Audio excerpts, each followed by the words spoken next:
Yo, what's going on, snipers, and welcome back to our Albuquerque Aliens Draft to Glory franchise mode here in NHL 25. So, in last episode, if you didn't catch it, we simulated the Year 5 season, and it was definitely a successful year for this team as we managed to eclipse 219 wins, and we also had 9 overtime losses, so technically we had points in 28 of our games during the season, which is quite impressive, considering our roster is still a little bit of a work in progress, but was very happy with how our team did. We did a lot better, I'd say, on offense. Our defensive play was also a lot better. As you can see, like, our top line only was like minus 15, minus 17 at worst. We had guys on 80 plus points, 70 plus points, and then you can see our depth scoring kind of drops off a bit, so we still need to improve, obviously, our depth scoring, but in general, like, a lot of these point totals aren't really that bad for an entire season, so I'm very impressed with how this team is going so far. And then you can see the goaltending. Obviously, we didn't pick up as much shutouts as we did last season, but I still think it was successful as we had solid goaltending, as both of them are now below 5 goals against average per game. So hopefully we continue to get those numbers better, but obviously the goaltending is still a little bit of a work in progress. Same with the defensive core, but I think it's obviously trending in the right direction with the roster at the moment. So yeah, very excited to get into this offseason, obviously get to another draft and add some more good prospects to this team.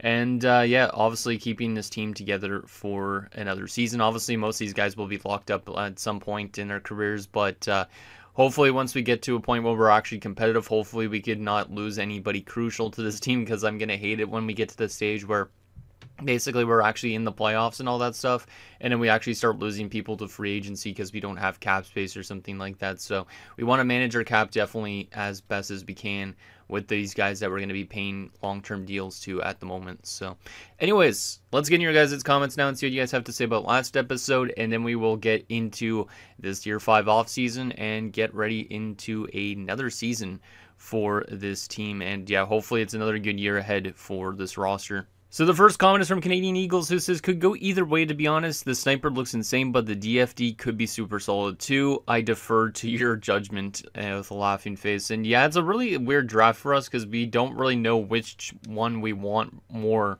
Because obviously there is this sniper in Clifford Cairns who's probably going to be a pretty good player. I think obviously having a nice goal scorer would be good, obviously, because if we turned, like, say, Del Monte over to a center, Cairns playing next to him would be really good. We'd have a nice playmaker sniper combination there. However, also the DFD makes a lot of sense because obviously putting him next to somebody like an offensive defenseman like Tuzolino would be good, because Tuzolino is a right-handed offensive defenseman. This guy's a pure DFD, and he's also medium elite, and we do need defensive help too, so I feel like both these guys could work really well with this roster, but I'm not sure exactly who I would go with. So we're going to have to make a tough decision regardless when we get to the draft. I think we might go with the defenseman, but at the same time, I feel like the sniper could obviously give us more goal scoring support, because right now it's a one-line team at the moment, and we're not getting as much offense throughout, like, the bottom 6, for example. So having another guy that bring more goal scoring might not be a bad idea. The next comment is from Nick Buckerbarons OC, who says Clifford Cairns seems like a no-brainer, so he's saying to go with the sniper because he wants more offense, I guess, with this team. Doesn't care too much about the medium elite DFD.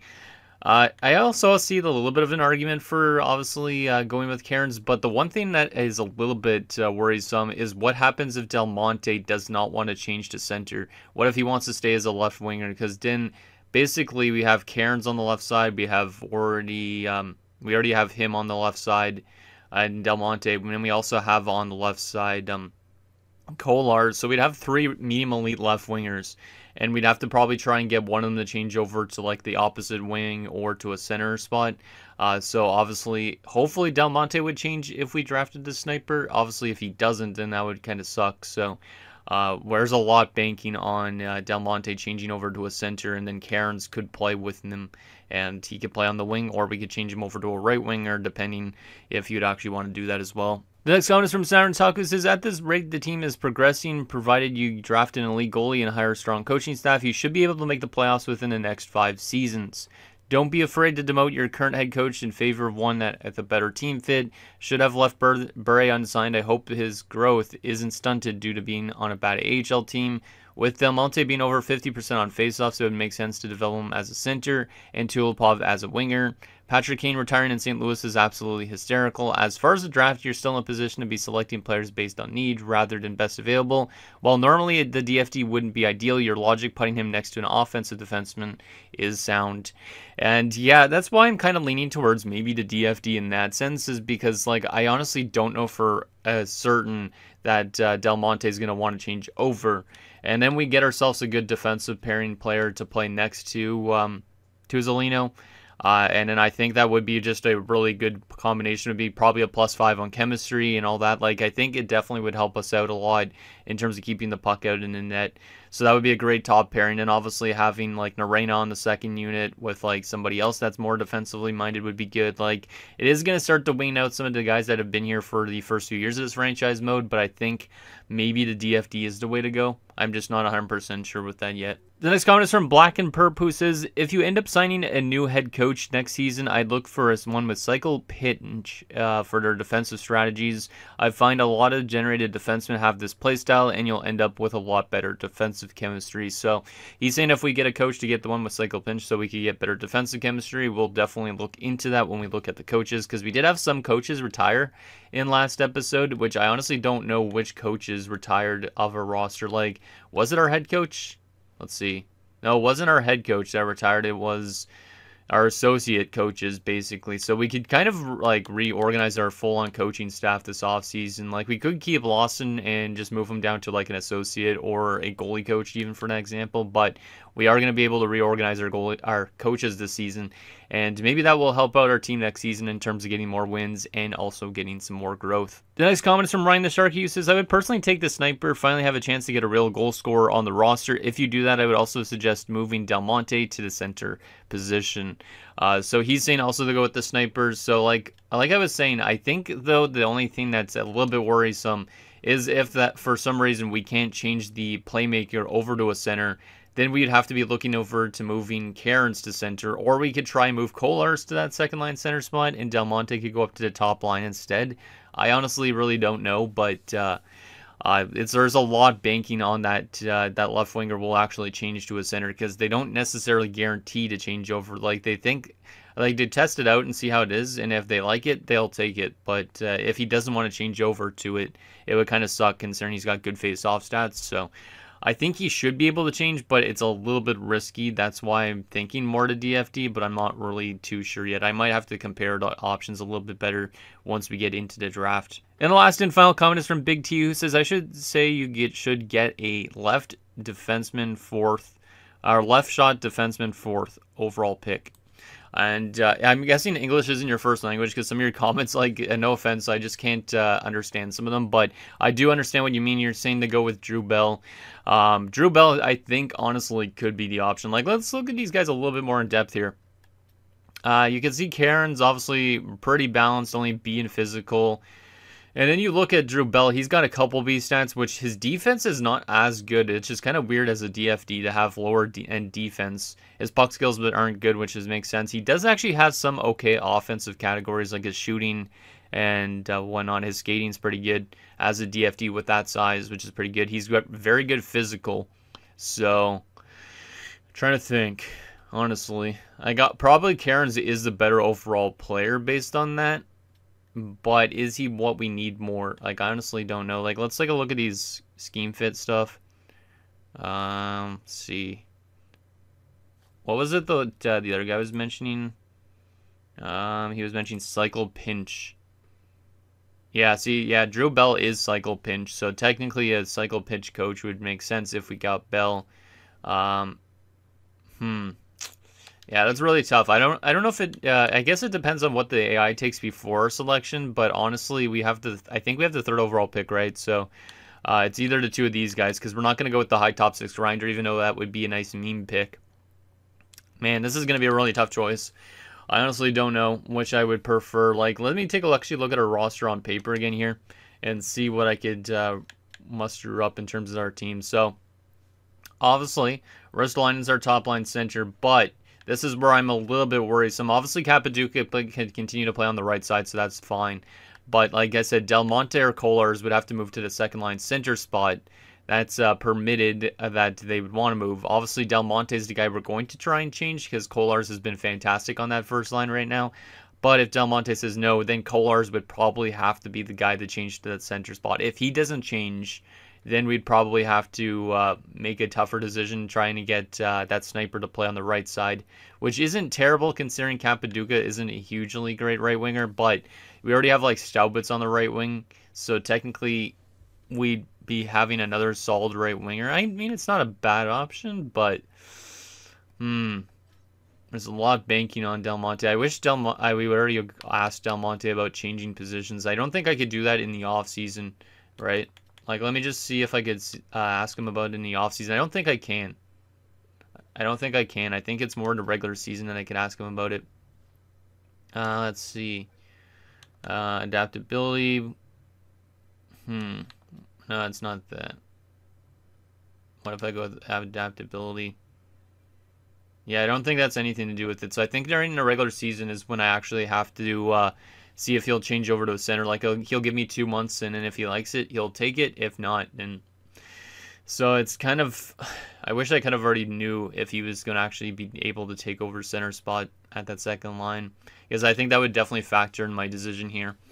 But yeah, let's get into this draft anyways. And yeah, we do have the 3rd overall pick, so likely we are going to get a choice between those two guys just because other people are projected to go earlier. Trying to think of what we need. I think I'm going to go for the defenseman. And I know some people probably won't like this decision if I go with the defenseman, but I think putting him next to an offensive defenseman, like, it should give us a better defensively structured team. Is this guy going to ask for a shit ton of money as a defensive defenseman? Probably at some point. But I feel like there's a lot more higher chance that the draft classes ahead will generate more medium elite snipers than DFDs. And that's going to be my logic going into this. So, yeah, I think I'm going to go with Drew Bell. I think I'm going to go with him. So, anyways, let's take a look at the first 2 picks of this draft. So, the St. Louis Blues, let's actually remove my face down to here, are going to select Lapalainen, who is the other medium elite defensive defenseman. He's an 81 overall, and he has truculence. How good is his hitting? 87. This guy's probably going to throw a ton of hits. So there is a Lapalainen, the Finn. Actually, I'll move my face back up to here when we're looking at these player cards. So there is Lapalainen. The Jets at number 2. Who are they going to select? Because there was another player that we didn't have scouted yet. Ragnarsson, there he is.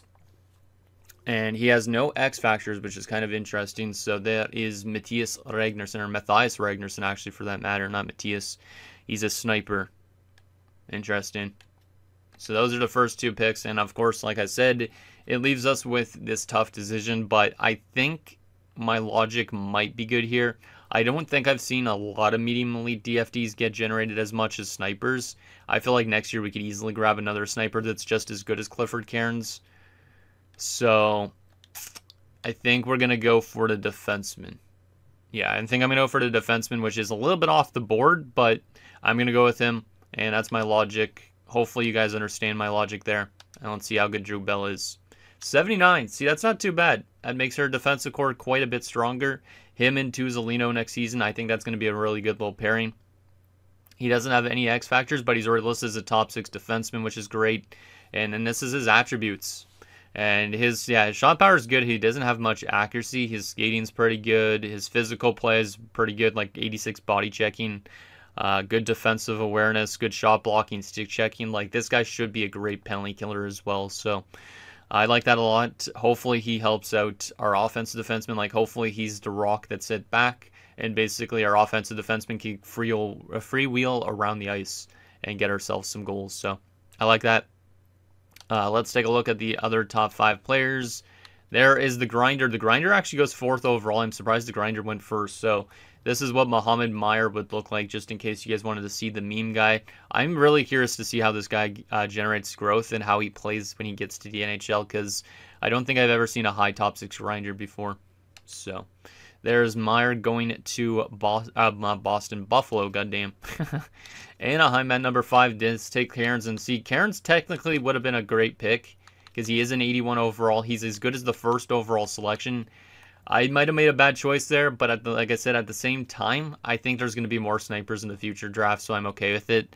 But yeah, he's going to be a beast for the Anaheim Ducks. They get a nice little gift from us.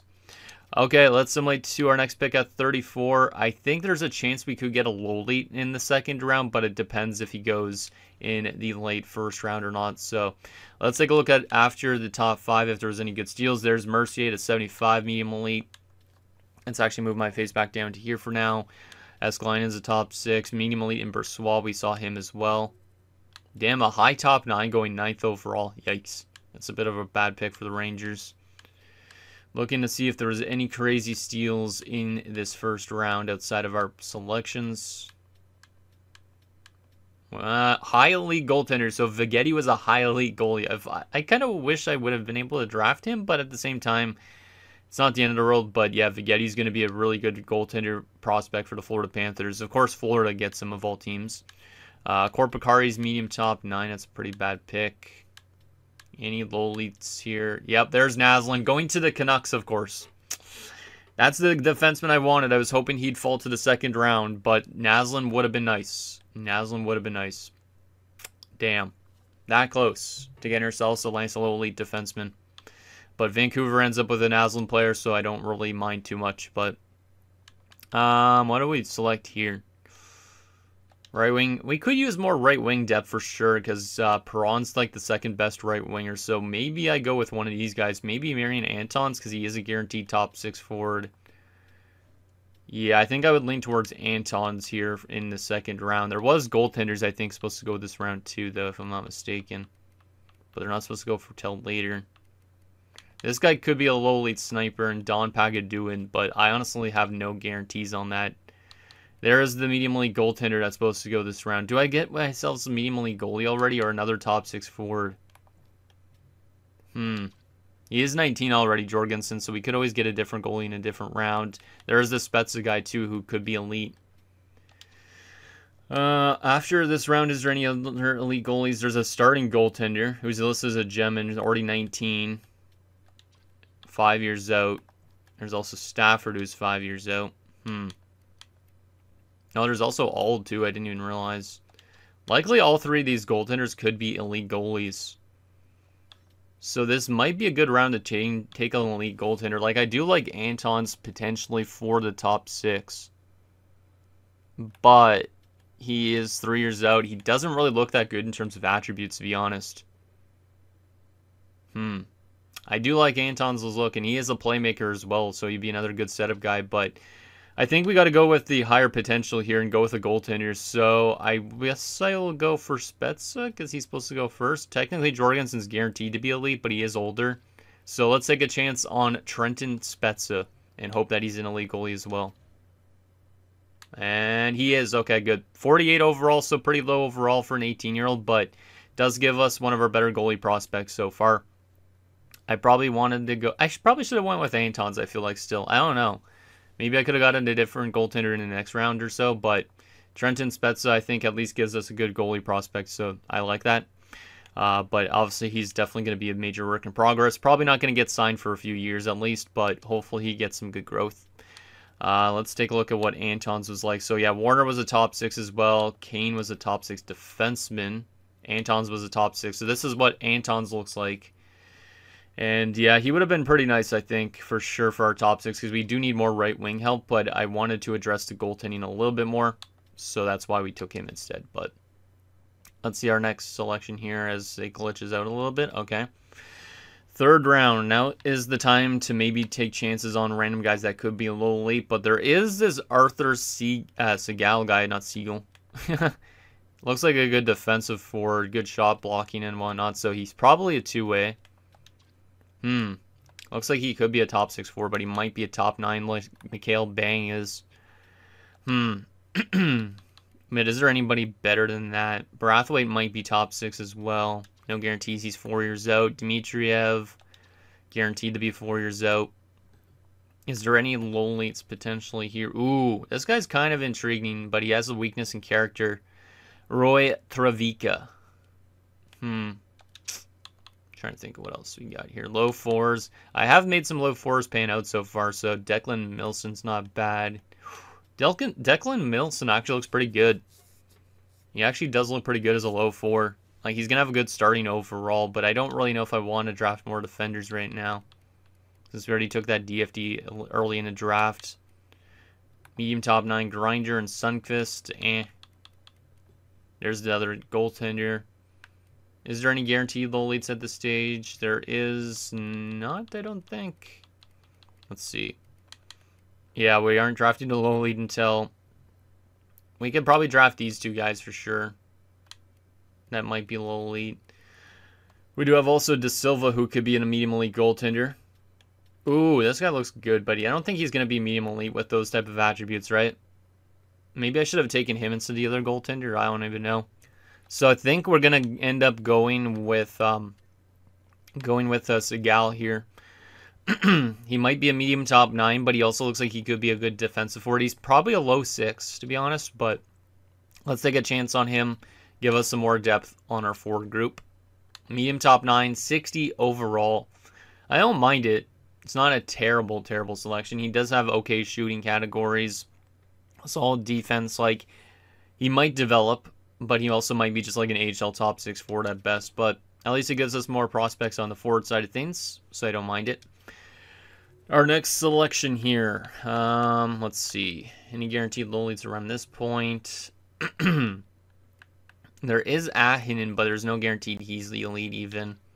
But I might take a chance on him soon, like next round. And those other low leads are supposed to probably go later. Is there anything else supposed to go around the spot that's maybe interesting? Yonkman, 19 years old. Ew. Yikes, he doesn't look good at all. But he is 4 years out guaranteed at 19. Which makes me think he could be a low elite. Makes me think that. There's also Likens as a defenseman, but This guy's listed as a gem guaranteed. So I honestly don't know what he is, because he's 2-bar medium AHL top 6, but he's listed as a gem. 5 years out. He's probably a low lead at that stage, you would think. We're going to take a chance on this guy just because he's a gem. Isaiah Winquist, 19 years old. Boom. Medium top 6. Okay, that's way better than I expected. Sniper, 54 overall. We could always develop this guy. Oh my goodness. We could always develop this guy into more of a right winger, but he does play the left side too, which is kind of interesting. So he is a center / left winger, but he also is a right-handed shot. So that's kind of unique. I don't mind that selection. He is 19 though already, but hopefully he becomes something for us, maybe at the AHL level at worst. All right, let's simulate up to our next selection at 133. And this is probably where we're going to start taking chances on some of those other guys. Gibson is 20 years old. Oh, yeah, I remember him from a draft before this, I think. This is maybe where I take a chance on Ahinen. 4 years out. Might be a little late. So, yeah, let's go with Jorgen Ahinen. Medium top 6 as well. Okay, so we're getting some guys that are medium top 6 forwards, but might not pan out to it. So at least we're getting potential, because maybe we can make these guys grow a lot better than they look on paper. Another 2-way forward. Yeah, I don't mind it. I don't mind it. Some of these guys could play in the AHL right away, but other guys probably will wait. I might wait on a good chunk of them this time around, though, just because I don't want them to stunt their growth, so to speak. So our next selection here, we have 2 more selections left, right? Yeah, we're in round 6, which means I'm going to probably go for those guys that could be low elite. So that means, let's see, they're down here. So we'll definitely go with Lee with our next selection, because he'll definitely be available. I'm going to take Tulipov here because he's listed as a gem. So Sergei Tulipov, hopefully you're a low elite defenseman. Because you are listed as a gem, so that gives me hope that you actually are a gem. Let's see how good you are. There he is. Boom. We're having a pretty good draft, I'd say, for the amount of good potential we have. Tulipov, low elite 52 overall 2-way defenseman at 18. That's nice. Maybe gives us more depth scoring in the defensive core if this guy grows really well. So he might not get signed to his ELC right away just because we don't want to stunt him. But this is looking like a pretty good draft for us, I think, in terms of potential. And our final pick of this year's draft is going to be the guaranteed low elite defensive defenseman, Jordan Lee, who is also 18 years old. Probably going to be a major project player, but still gives us potential, so I'll take him. Boom. 50 overall. Yeah, I thought he was going to be pretty low. So there is Jordan Lee. Not too bad. Not too bad. So there's our draft. I wanted to show you guys what we've drafted over these last few rounds. 2 top 6 forwards and 2 low leads in the later stages. So I think this might be our best draft yet for sure. And I think this draft hopefully develops the right way and gives our team the amount of depth that we need going forward. So we get the medium elite defensive defenseman. We get a medium elite goaltender. Yeah, at least he's a bit of a work in progress, I would say. We get Segal, who's definitely the worst pick at a medium 9. And then we get the 2 top 6 forwards and 2 low leads. So I think in terms of value, we had a really good draft. Who knows how good it will actually turn out if these guys don't develop, but I think that was a good draft for our team. Now comes the re-sign stage where we got to re-sign Tuzolino. We also got to re-sign our scouts apparently, so let's do that. And then we'll obviously be looking into coaches and stuff like that here shortly too. Might be a little bit of a longer episode just because of all that off-season work that we had to do at the draft. And because we have to change coaches too, so... There you go, all the scouts should be back, hopefully. And re-sign stage. Okay, so most of these guys should want 2-way deals still, which is good. I didn't want to go to that screen. I wanted to go to the actual re-sign portion. Okay, so... Yeah, Tuzolino is going to be the most expensive one at the moment, so...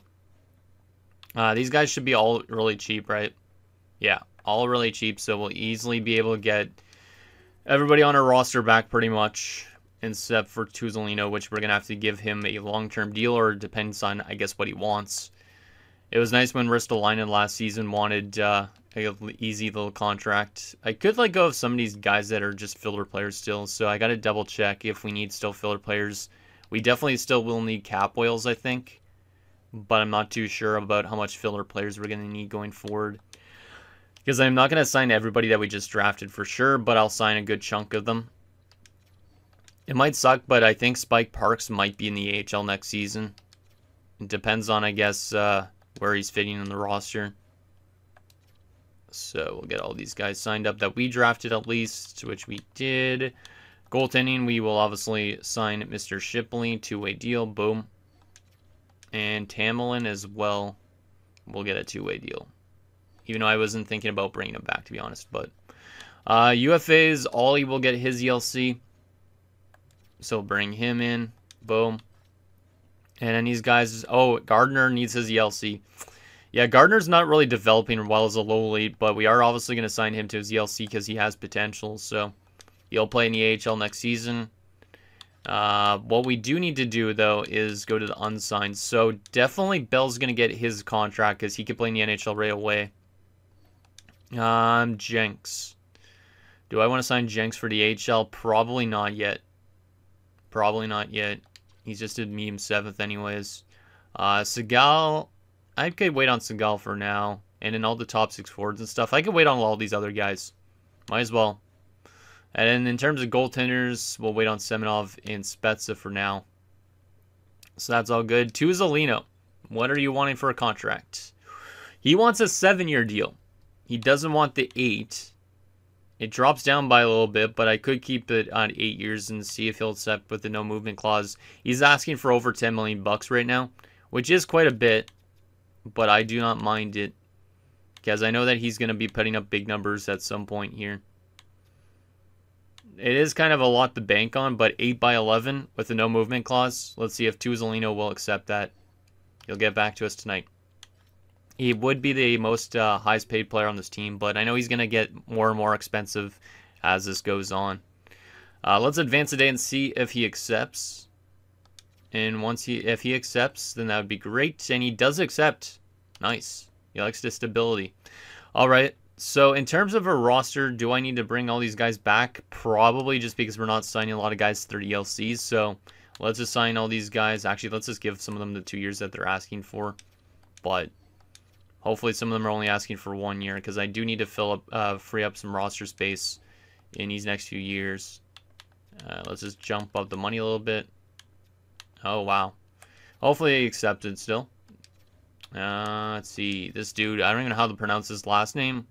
Whatever it's pronounced as, but... Oh, he actually wants just a 1-year deal. Nice. Thank you. take the 1-year deals there, guys, because I only have so many roster spaces available. Some of you might be scratched in the AHL, but I just want to make sure that I have enough bodies in both NHL and AHL. So there we go. That's all good on the RFA department. UFAs, these are usually our cap whales, some of them.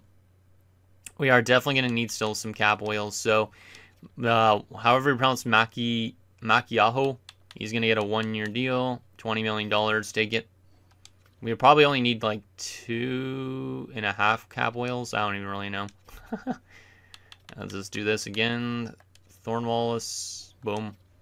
And then this dude's going to get only like probably not as much, but he's still going to get a lot of money for a guy that obviously doesn't deserve it. But Levi Taisala, or Taisala, I don't even know how it's pronounced, but we'll knock his all the way down to like 9. Boom. And that should make us cap compliant. I don't really know if I need these other 2 filler players for a roster, so I'm going to just free up some roster space and let them both go for now. Okay, that's good. Yeah, that's good. Let's advance a day and see if that other guy accepts that other RFA. More than likely he will. Yes, he will. Perfect. So we are good with our roster now. Now the question is, what is our roster looking like right now here? Looking pretty good down the middle. Oh, yeah, we do need to try and get Tulipov as well to change to a left winger. So we might do that actually in this episode. Just give them a chance to change over. Obviously, we won't find out till next episode if they do it middle of the season. But left wing's looking good. Yeah, looks good.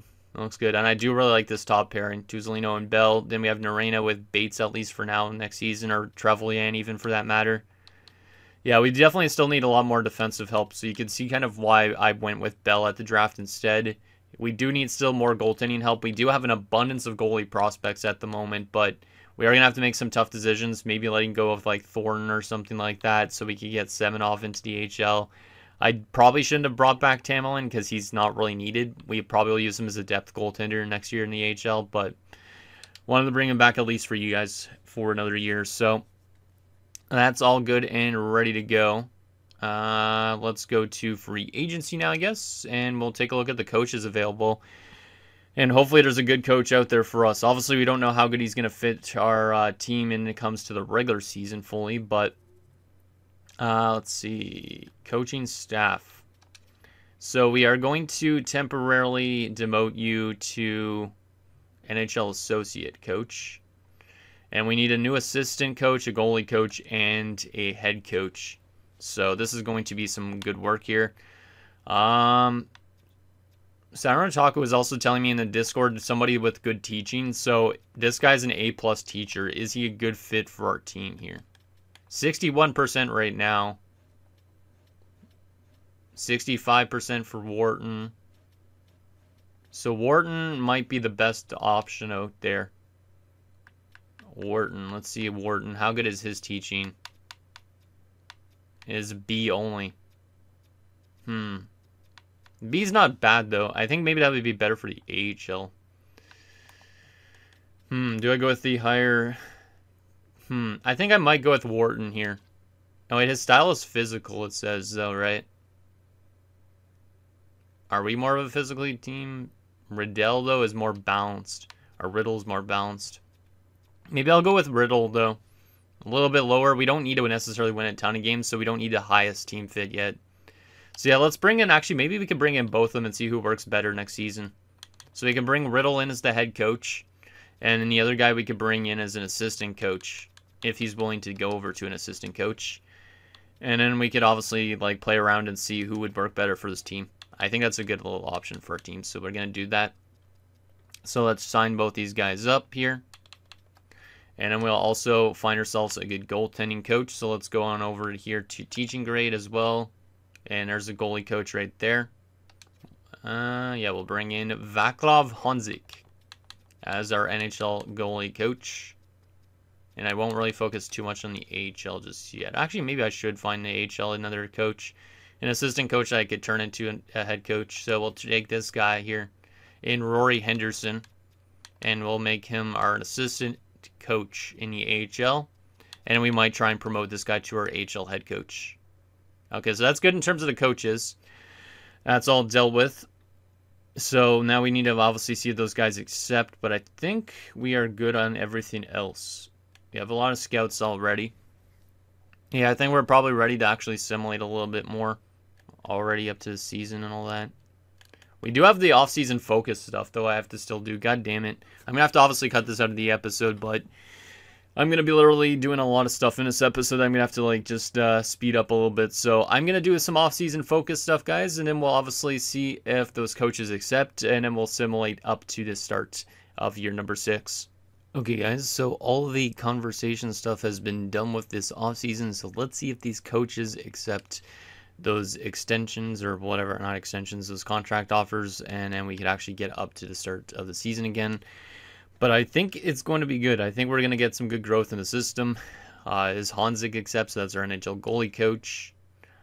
Rory Henderson's on board. That's good. That's going to be maybe the future AHL head coach because he's got good teaching. He's got good overall as well for an AHL coach too. So I think he should be pretty good. Now we just wait on these guys. Riddle is accepted, so that's our new NHL head coach.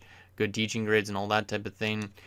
And finally, the other coach, Isaac Wharton, has also accepted. He could potentially be the head coach depending on how it looks with our teams. So I think that's all good for the off-season stuff that we need to do. I think we're ready to actually simulate up to the start of next season and get our lineup adjusted, which should be exciting to see what it's looking like going into next season. I think it should be pretty good. Hopefully a lot of guys got some good growth because I did give a lot of guys offensive awareness. So hopefully guys like Bure in the system and all that are starting to develop a little bit more. Like that's kind of what I'm hoping for. And then we probably will have actually a full roster for the most part this season with actually guys that we've drafted too, which is exciting. So hopefully there's no more players that we basically just had to fill out a roster with on our NHL roster anymore. So let's do some roster moves and see what we are looking like. And then obviously we'll take a look at which coach is better for our team. So first and foremost, goaltending. Dal Coley and Shipley is a 73 and a 72. Thorne is a 71, so he's pretty close. But yeah, you can see Tamerlan. I honestly don't know if Tamerlan should be here anymore. Having Ollie and Thorne as the two AHL goalies makes more sense because obviously they are younger. Ollie has also better potential, so likely it's going to be Thorne and Ollie in the minors, which is pretty good. Defensively, Tuzolino, Norena, Bell, Bates. Wow, Bates is up to a 73. Like to see that. David up to a 71. He's back in the NHL again. Trevelyan is a 70. Whitfield is a 69. So that's 7 defensemen. We do not need one of these guys scratched. Maybe another year in the minors for Whitfield would be okay. How did he do last year in the NHL? 14 points. Wasn't getting a ton of ice time. Maybe I should bring David back up here for now. And then Whitfield could get more time in the AHL. Let's do that. So that way we have 3 right-handers, 3 left-handers. I like it. Right wing side of things, Staubitz, Malkin, Perron, Timmins. Dezote isn't needed up here, so we'll just send him down. Left wings, actually, let me see if there's anybody that needs to be called up here. Zetterberg will still be in the AHL for another year. That's fine, as a 62 now. Left wing side of things, though, Kohlers, Del Monte, Capaduca, and Noonan. Obviously, we'd be trying to change Del Monte to a center. Camilleri up to a 67. That's kind of interesting. 67 is pretty good. Like, Noonan has not a lot of potential. He does have the same potential, but he's older. Technically, Camilleri could replace him, but I'm going to wait. I think Camilleri getting first-line ice time in the AHL might be a good idea. Bure is also going to be up there somewhere in the AHL, too. Camilleri, was he in the AHL last year? He was not. So he's making the AHL as a 19-year-old. That's interesting. I didn't think he would. I didn't even remember giving him his ELC yet, but I don't know. Centers, Ristolainen, Bogosian, Steen, Tulipov. Obviously, we want to try and change Tulipov over to a left winger, which would be good. Yeah, it looks good. I think that's exactly who we want in the NHL. So, best NHL lines, let's set this up and see what we're looking at. I think everybody on our roster is going to be above a 70 except for Noonan, which is pretty good. So, first and foremost, we are going to obviously be trying Del Monte down the middle. So, let's try him at center there. We'll put Bogosian as the third-line center. And then Tulipov, I kind of want him still to develop into that center almost in a way. His faceoffs have improved because I did target faceoffs in the offseason are up to a 74. We could continue to do that in the future offseasons as well. So maybe it's Steen that should probably play as a right winger or something instead. Huh. But that does give us a little bit of a weakness. But then Cappaduca could play on the left side instead. Probably swap Malkin and Perron around because of their player types. Yeah, maybe something like this would work. Yeah, I think something like this is what I'm more leaning towards. So maybe instead of Tulipov, I'm going to try and get Steen to change over. Steen has 73 on faceoff, so he's not that bad either. But I think I'd rather have a two-way forward down the middle than a sniper.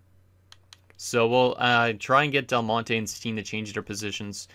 From a defensive standpoint, Bell and Tuzolino, Norena and Trevelyan, and then David and Bates. David and Bates doesn't work really that well together, apparently.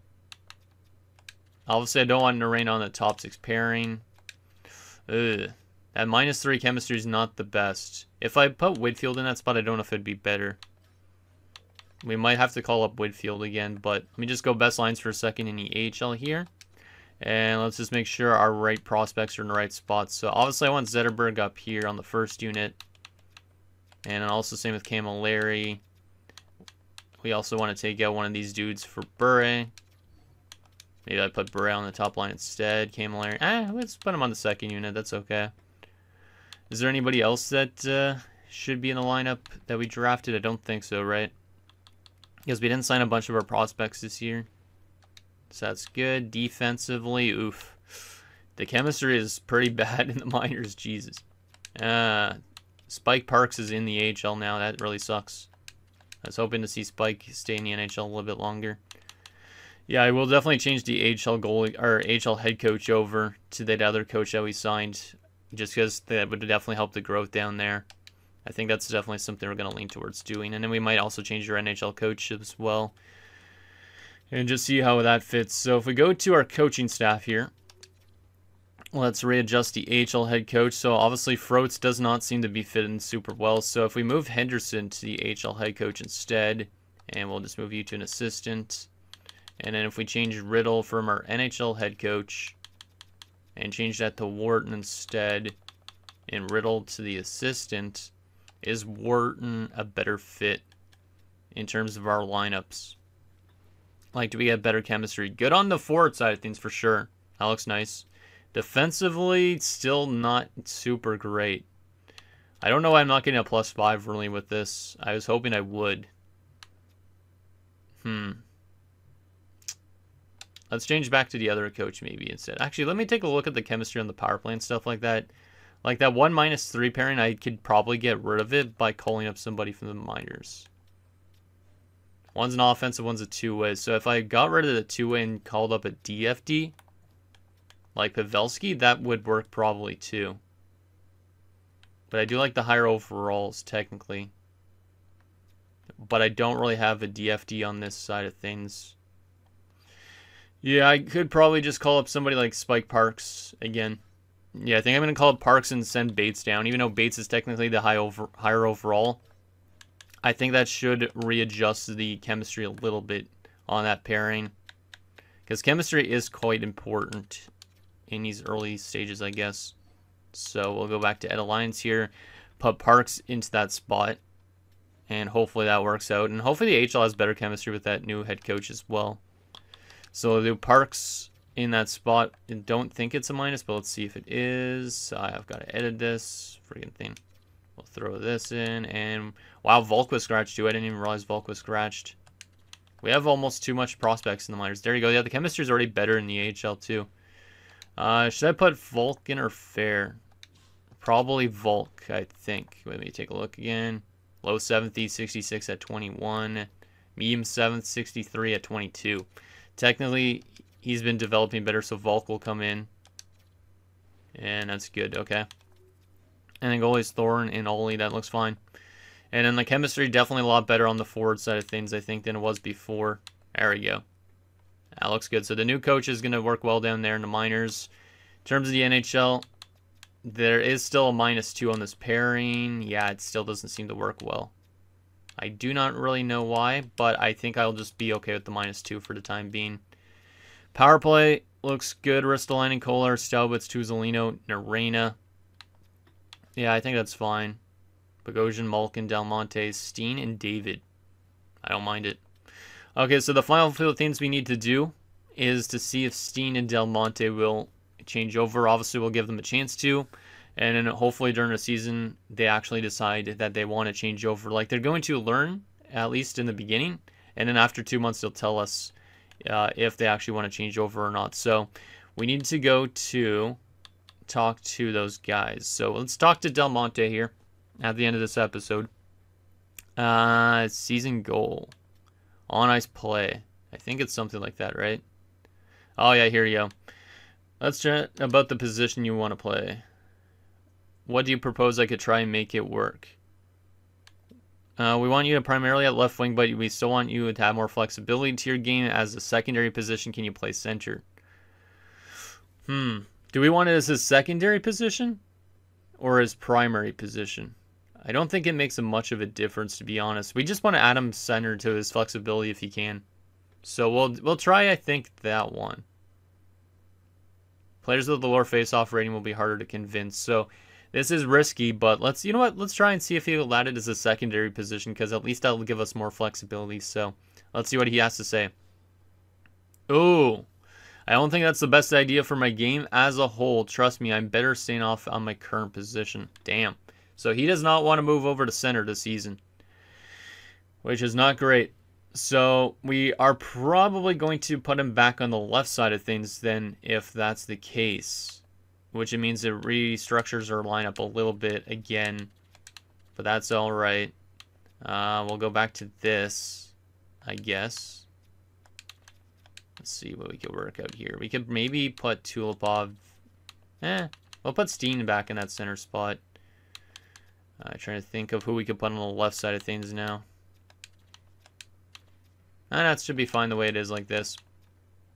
So now we don't even need to ask Steen if he'll change over to a right winger or something like that, or right winger or left winger. So Del Monte doesn't want to even change over, huh? That's kind of not great. I was hoping that he would at least tell me he wants to. We could ask Kolars, but I don't think having Kolars as a second line center makes sense now because he's already listed as a first liner. Is there anybody else we want to change in positions? Don't think so.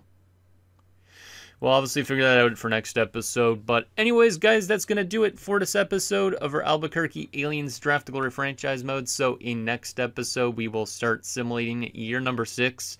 I think this team should do better this year. Obviously, having a new coach and all that, having better chemistry maybe throughout the offense.